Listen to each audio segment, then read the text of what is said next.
Today, 5 speakers are joining us to brief you on the future of 700 Market, how 700 Market fits into the master plan for CityArchRiver, and also how private and public support are helping to revitalize this historic landmark. To begin, I'd like to introduce you to Mayor Slay.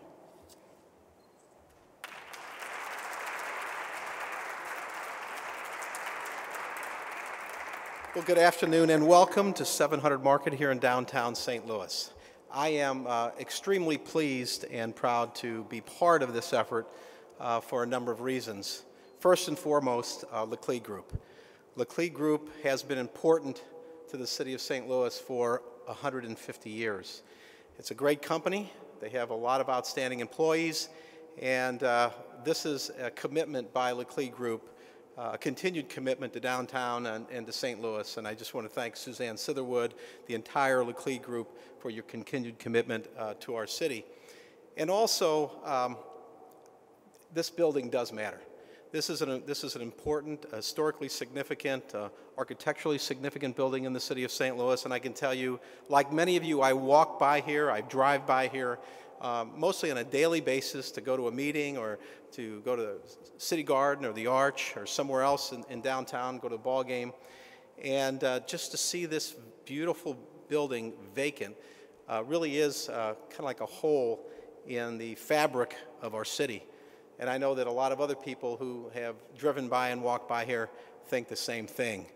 And the fact that it is here and it is beautiful, and now we have what will be a new tenant of this building, it really does excite me a lot. And I do want to also thank the Laclede Group as well for all your work and your commitment to the effort to help us with the IKEA and the Cortex area, where I understand you're going to be moving some jobs and where they're going to go, possibly here, and those kinds of things. But that was an extraordinary effort. That also opens an opportunity there for new opportunities, for new jobs and other things in that area, and at the same time you're continued to be committed here. I want to recognize Charlie Dooley, our county executive and good friend who works with me on all kinds of issues for the region. Phyllis Young, who's the alderwoman of the 7th Ward, that covers this area. Otis Williams from St. Louis Development Corporation, and Rodney Krim and Denny Coleman from the Economic Development Partnership. And then I want to thank and acknowledge Bill Koman, who is the developer on the property, and it is my job to introduce him as the next speaker. So Bill, thank you for taking this one on.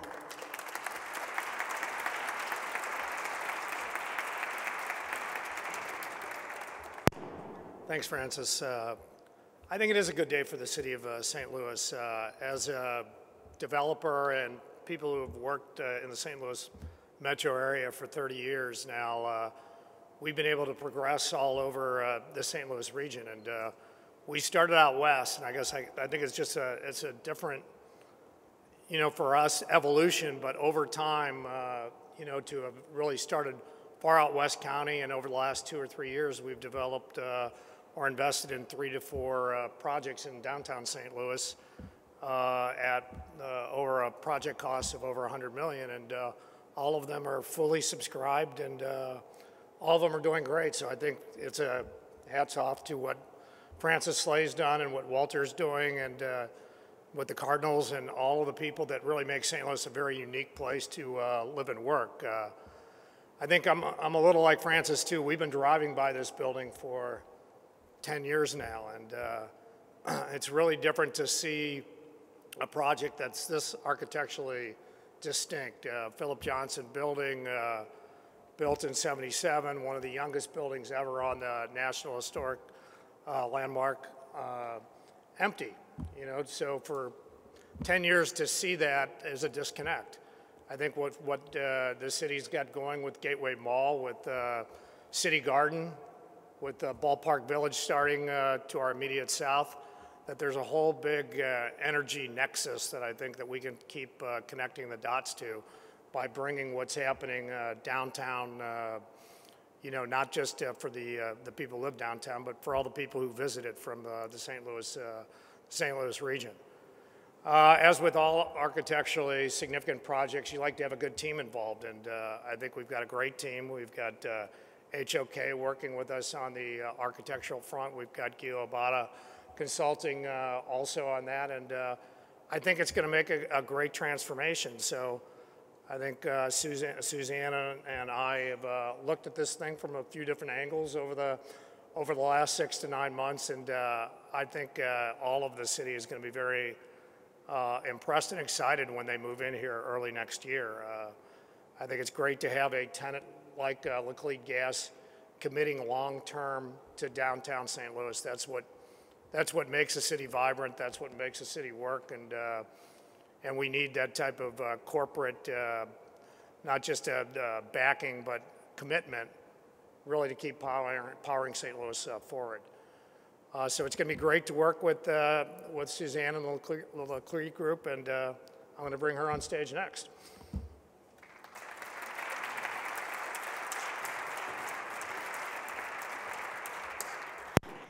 Thank you very much, Bill. First of all, I hope we're a good tenant. I'm sure we will be. We've been a good tenant for 150 years here, but and I was kind of intrigued because both the mayor and Bill said they've been driving by here for 10 years. I guess I've had the luxury of driving by here for 2 years because I live in Central West End, and the way I sort of go around the one-way streets, and I've always admired the building and admired the area. So this is a very special occasion to me personally, as I'm sort of new to the city and acclimate. But as a lot of you know, because I've spoken with you over the last couple of years, I came here to grow the Laclede Group, and to grow the Laclede Group in a way that is great for our customers, but also creates shareholder value for those that are willing to invest in us. And it's been a bit of grow indeed we have, and my senior team's here, so if you want to talk to any of them after, they can give you some more details. But we've in essence doubled the size of the company. We've added a natural gas vehicle program under the brand Spire. We're working on some other innovative products and services. And also, we'd like to continue to grow in the natural gas distribution area, gas companies. And so we plan on continuing to grow, and we need to be in a place that fits us, fits our culture, and fits our lifestyle. And our culture and lifestyle is about efficiency, number one, but also value creation, number two, and also to do it in a very collaborative, efficient manner, and do it in a very teaming manner, which I believe, because of technology, is more about the way people are working in the future. And this building, even though it's a little aged and it needs to be reworked, I think it has the fabric for that, as well as the foundational pieces and the architectural components that we can make that happen. And Bill and his team and others here will make that happen. Which I guess is the second piece I would like to hit, and it is this. There are many, many partners in this room today, and it takes all those partnerships to make something like this happen. It is not about Laclede and Laclede Group. It's everyone in this room. Everybody's been bringing their time and talents to us getting to this place today to create the new 700 market, and it is now 700 market. So I just want to do a shout out. I cannot even begin to say all the names that are here and everybody. Bill mentioned a lot of the organizations that are working on this. So thank you very much for your commitment and your partnership to doing all the right things, but also bringing this beautiful building back to life. So thank you very much for that. The other thing that we clearly recognize is we are, Mayor, part of the fabric. This building is one component. There's a lot of things going on here and a lot of energy. And I think people are going to look back 10 years from now with just the wow factor of what's going on. And we've got two guests that are going to follow me, but they're not guests to everybody in this room. And one of them is the CityArchRiver project. Because of my involvement with Civic Progress and getting to know Walter and others, I learned and studied a lot about CityArchRiver and what a wonderful organization and what that organization is trying to accomplish. So we, Laclede, are lending our time and talent a bit to that as well, also Ballpark Village and so forth. So I'll shut up because I can talk, and I'll ask Walter to come up and give you a little bit of a soundbite on CityArchRiver and other events going on in the area. Thank you.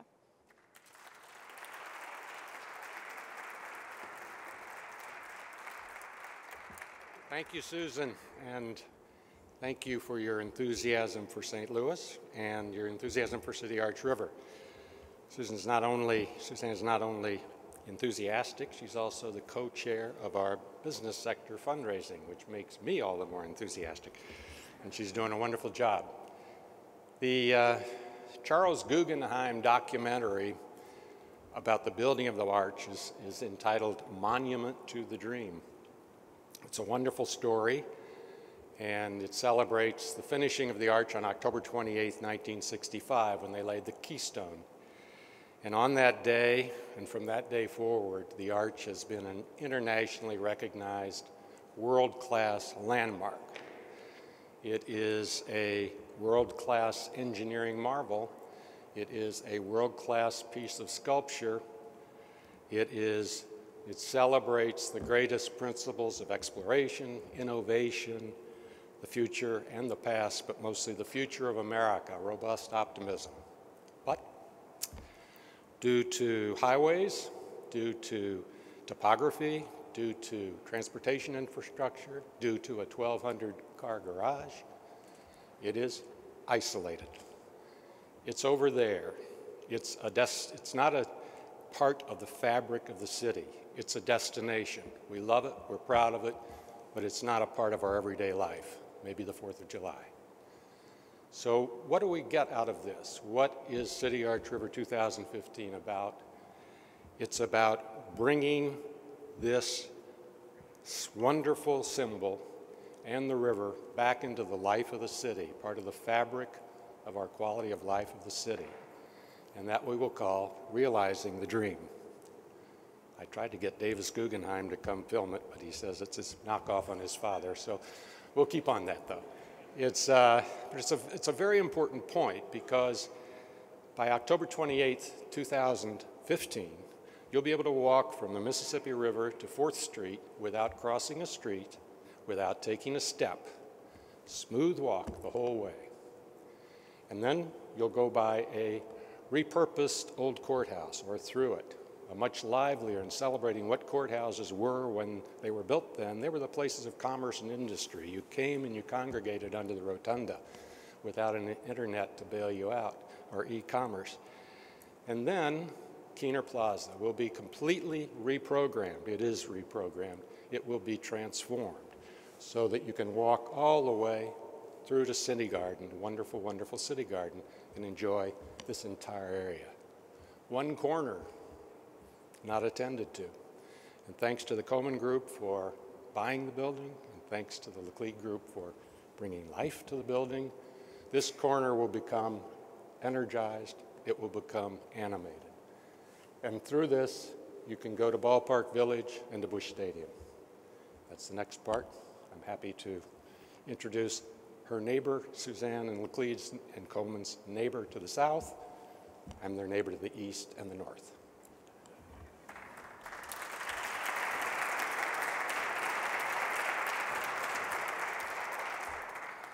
Thanks, Walter. We're thrilled to be getting a new neighbor. New is kind of a funny term, given that we've been around for, well, since 1892. Some would argue 1882, depending on how you recalculate the old history. But the Laclede Glass is even older than that. So they're a new neighbor. But what's fun about that is that, you know, we're also reinventing ourselves. They're reinventing themselves and growing, and to have two institutions linked like this is, I think, really exciting for St. Louis, and the fact that they're growing and thriving. And so we are very excited. All the stories about walking by the building and seeing it, I've felt that myself. I was an architectural history major in college, and I've always really enjoyed this building. We almost leased it for a year when we were building the new Busch Stadium. But we couldn't quite make it work because it was just a one-year deal, and you have to redo all the infrastructure that you guys are going to jump into right now. But for a long-term tenant, that makes sense. So Ballpark Village is coming. It's coming in April. As you can see, it's on its way. And it's something that we're just so excited to have Laclede right here, and all the restaurants and entertainment that we're going to provide, not just on game days, but 365 days a year. We've got, we're going to plan over 200 events just in Ballpark Village on non-game days. So we know 81 days a year it's going to be full of red jerseys, but on those non-game days, that's the key, and we really want to make it the living room for downtown. And so we're excited about that. I'll just leave it at that. And I do have a special guest who's going to sort of wrap this up. He's going to come out next. He's supposed to, I don't know if he can hear me, but Fred Bird, it's time for you to bail me out. But anyway, thanks for being here, and any questions or anything about Ballpark Village will be here afterwards. Thank you. There he is.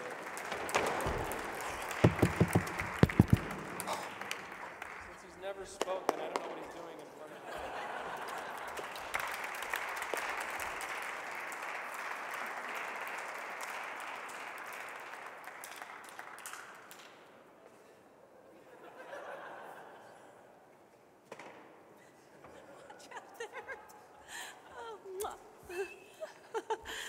Hi, thank you.